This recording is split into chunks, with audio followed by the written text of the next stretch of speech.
Ya, Assalamualaikum warahmatullahi wabarakatuh.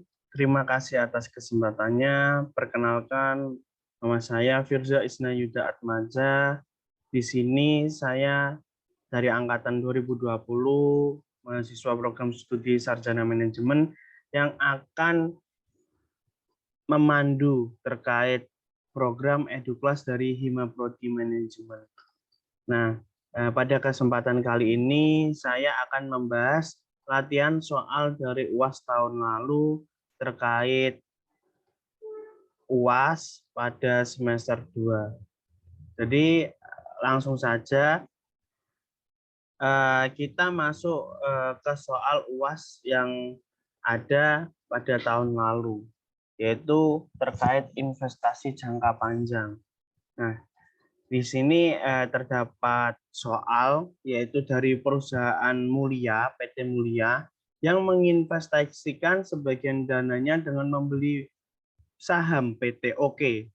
Nah, pada saham PT OK ini yang telah beredar yaitu sebanyak 100.000 lembar saham dengan nilai nominalnya yaitu 5.000 per lembarnya.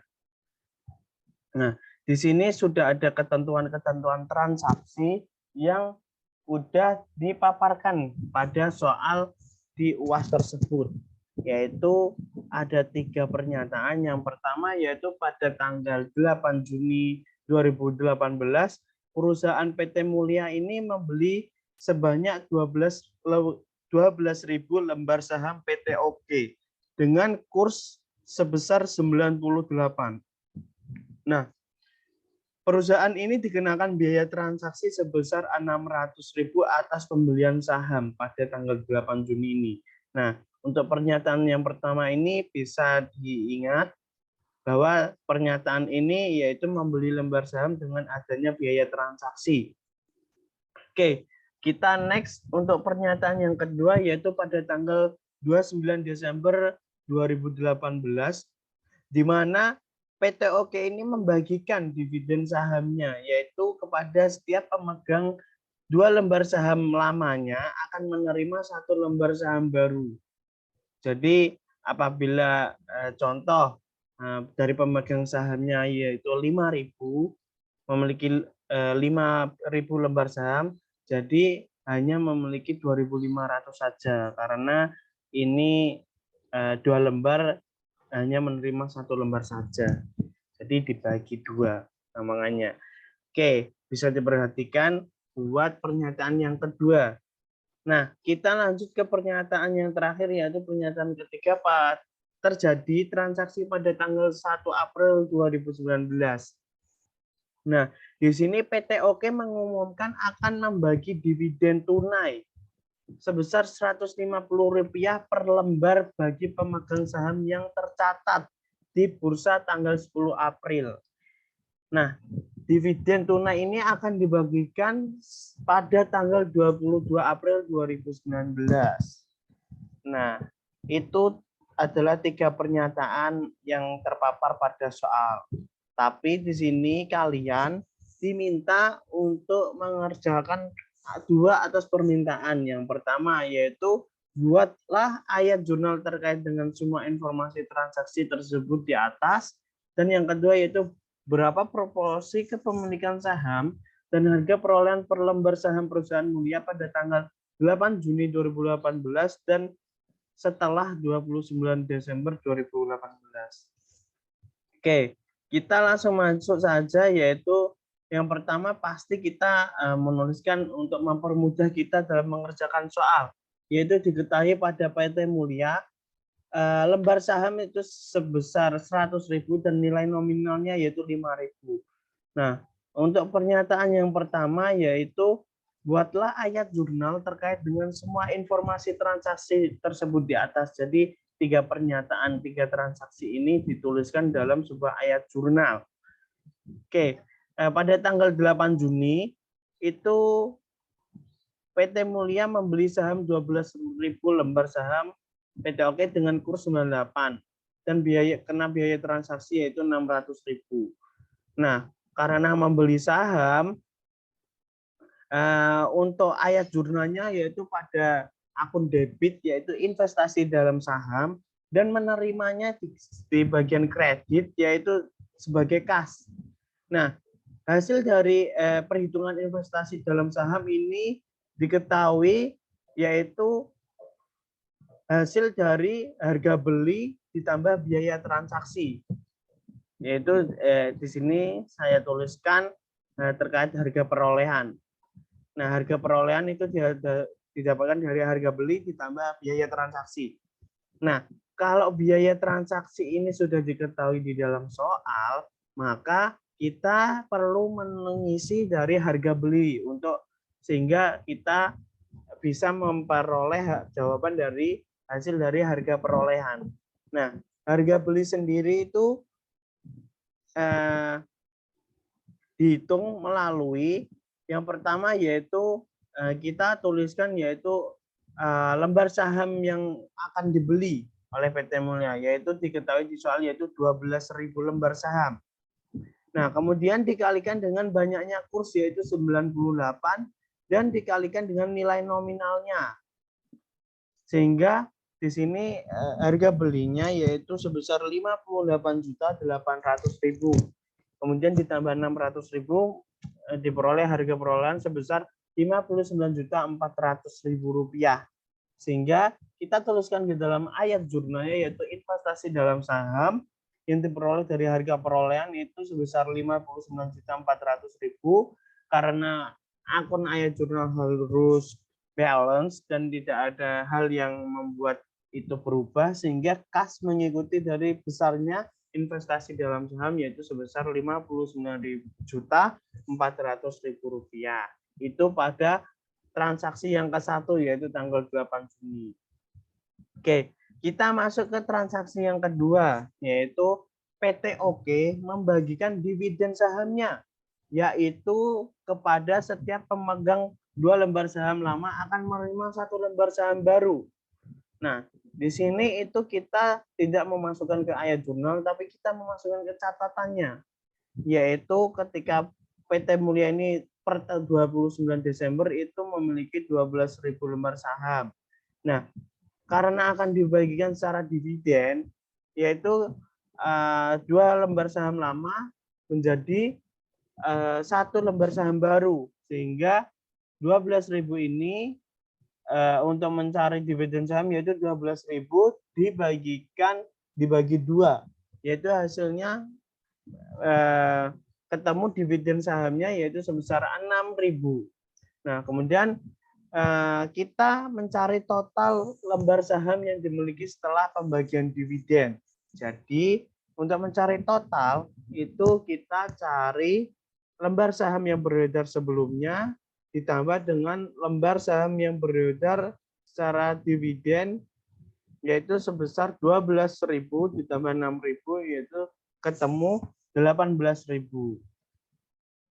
Oke, yaitu kita lanjut ke pernyataan yang ketiga pada tanggal 1 April 2019 ini PT OK mengumumkan akan membagi dividen tunai sebesar Rp150.000 per lembar pemegang saham yang tercatat di bursa tanggal 10 April dan dividen akan dibagikan pada tanggal 22 April 2019. Nah, di sini kita langsung saja memasukkan transaksi pada ayat jurnal yaitu terjadi pada awal April yaitu tanggal 1 April ketika itu kita ayat jurnalnya yaitu piutang dividen terhadap pendapatan dividen. Nah, hal ini didapatkan dari yang diketahui di soal yaitu mengumumkan pembagian dividen sebesar 150 lembar per lembarnya. Nah, karena tadi sudah dihitung total dari lembar saham yang beredar yaitu sebesar 18.000 sehingga tinggal dikalikan hasilnya 2.700.000. Nah, hal ini sama dengan akun lawannya yaitu pendapatan dividen sebesar 2.700.000.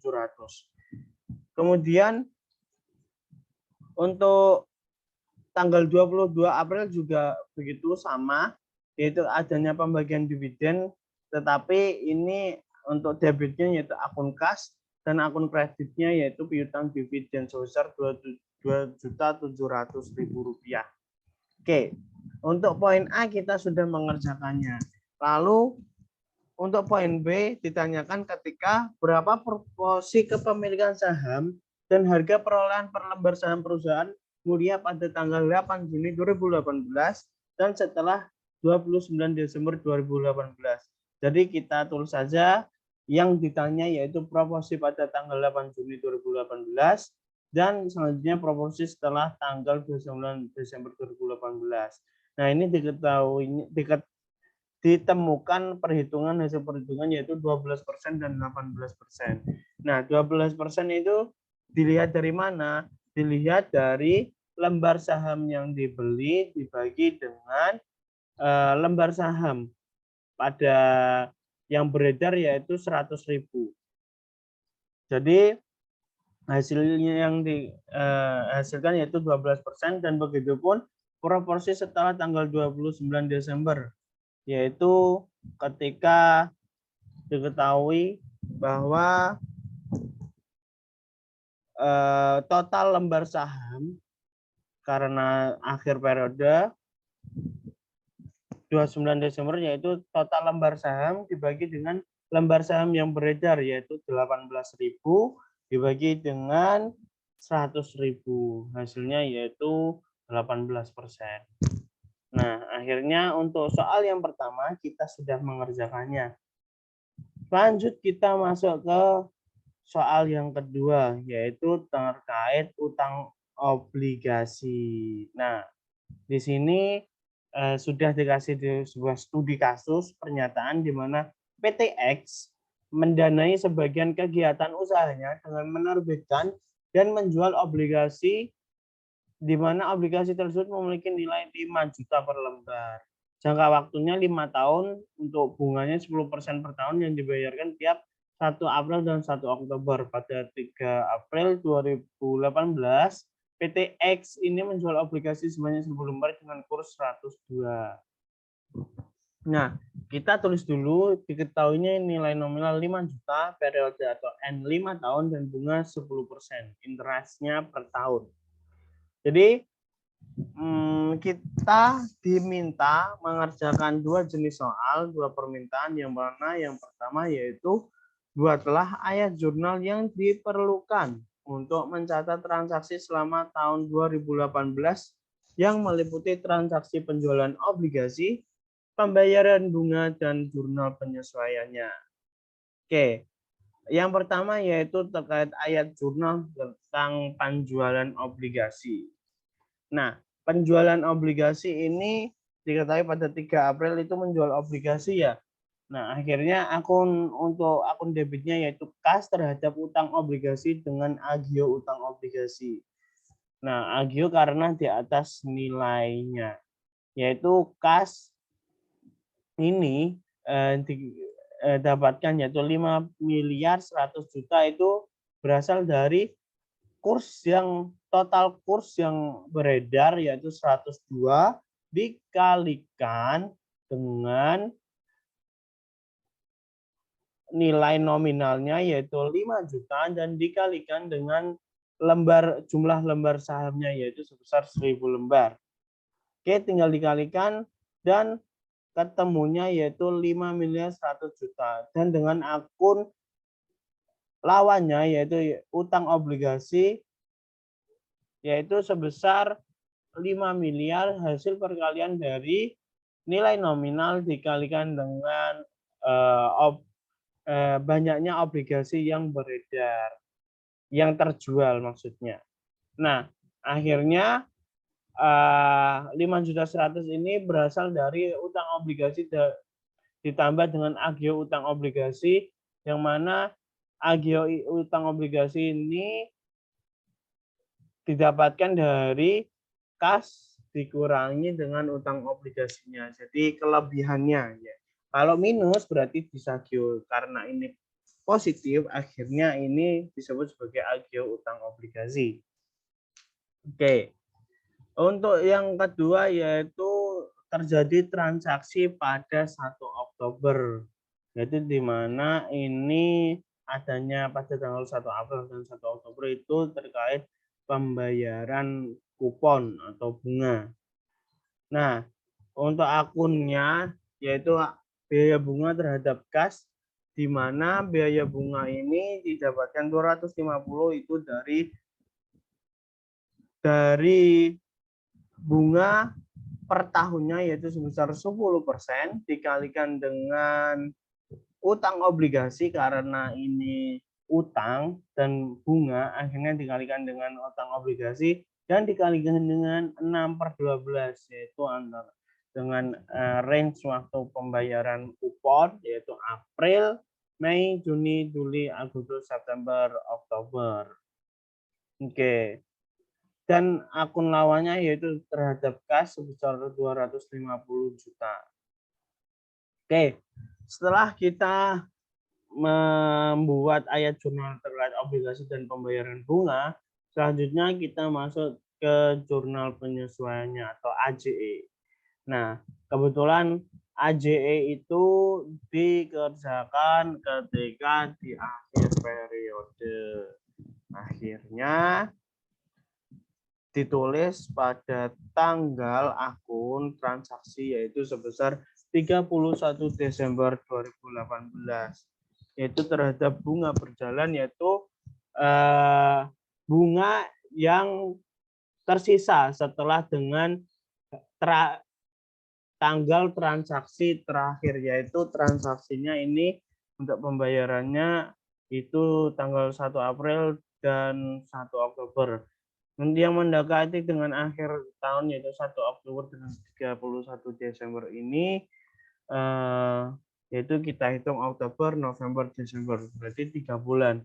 Nah, untuk mencarinya yaitu 3/12, 3 bulan di antara 12 bulan, dikalikan dengan 10% yaitu bunganya per tahun, dan dikalikan dengan utang obligasinya yaitu sebesar 5 miliar. Sehingga diketemukan hasilnya itu 125 miliar, yang mana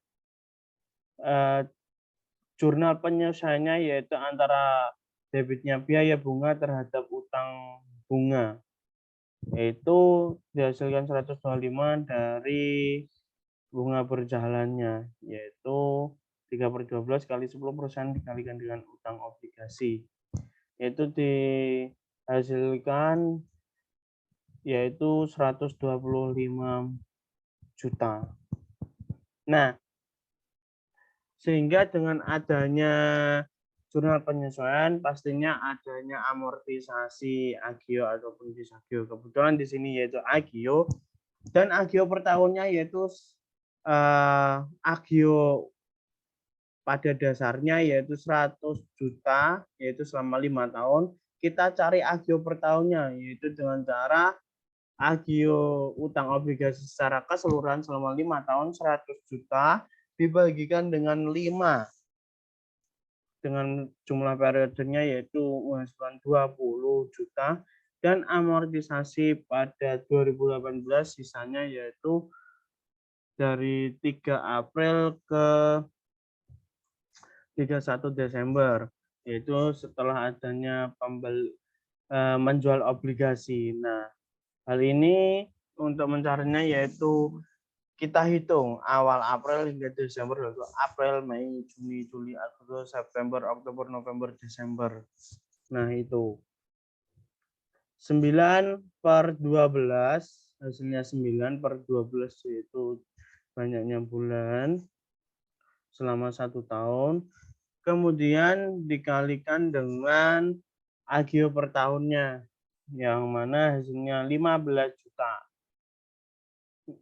Sehingga muncul sebuah akun penyesuaian terhadap yaitu agio utang obligasi terhadap biaya bunga, yaitu sebesar 15 juta. Yang mana 15 juta ini berasal dari amortisasi pada tahun 2018. Oke, kita sudah mengerjakan dari poin A. Kita lanjut ke poin B, yaitu berapa nilai buku utang obligasi per 31 Desember, yaitu berarti akhir tahun ya. dan bagaimana penyajian utang obligasi di laporan posisi keuangan atau neraca pada tanggal tersebut. Oke, kita langsung masuk saja utang obligasi, yaitu diketahui 5 juta dengan amortisasi tahun 2018 dan 19, yaitu ditambahkan sehingga menghasilkan total amortisasi agio per 2019 yaitu 35 juta. Hasil dari amortisasi 2018 sebesar 15 juta ditambah dengan amortisasi tahun 2019 sebesar 20 juta. Sehingga agio yang belum diamortisasi ini sebesar 65 juta berasal dari total dengan agio yaitu 100 juta dikurangi dengan 35 juta, hasilnya yaitu 65 juta. Nah, sehingga kita hasil akhirnya nilai buku utang obligasi yaitu utang obligasi ditambah dengan agio yang belum diamortisasi. Sehingga untuk laporan posisi keuangannya yaitu terkait liabilitas jangka panjangnya pada periode 31 Desember 2019 yaitu utang obligasi, agio utang obligasi, kemudian ditambah yang mana hasilnya itu hasil dari nilai buku utang obligasi pada tahun periode 31 Desember 2019. Nah, mungkin itu 2 soal yang muncul pada soal UAS tahun lalu. Semoga dari penjelasan saya kali ini semoga bermanfaat bagi kalian semua dan semoga kalian semua diberi kelancaran selama menjelang UAS berlangsung khususnya pada akuntansi pengantar 2 bagi prodi sarjana manajemen. Baik, menurut saya cukup dari saya. Mohon maaf apabila ada salah kata maupun perbuatan. Saya Firza pamit undur diri dan semoga sukses bagi kalian semua. Terima kasih. Wassalamualaikum warahmatullahi wabarakatuh.